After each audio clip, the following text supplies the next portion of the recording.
तर भावानं तो म्हणाल कैदी कुठं आलाय, थांबा पुढे सांगतो. तर भावानं शुभ सकाळ. आता आपल्याला जायचं होतं मिरजला दवाखान्यात. मग भावानं मी निघालो मिरजा दवाखान्यात. जाताना गाडीत टाकलं त्याला बघा. गाडीच पोट भरल्यावर गाडी काय ऐकते वेळ लागली रस्त्याने पळायला. 80त पास गेलो आम्ही आलो सांगलीत.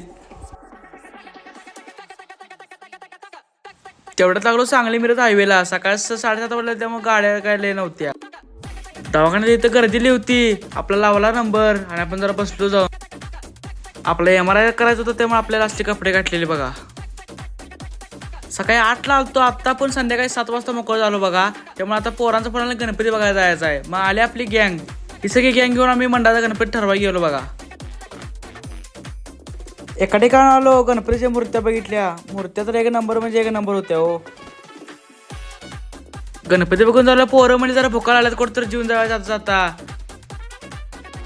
आली हॉटेलवर जेवायला. इथं पोराने भुकनाच पाडला. सुट्टी नॉट. मी पण आता जेवतो म्हटलं. व्हिडिओ आवडला तर लाईक करा, शेअर करा, सबस्क्राईब करा आणि फॉलो नक्की करा.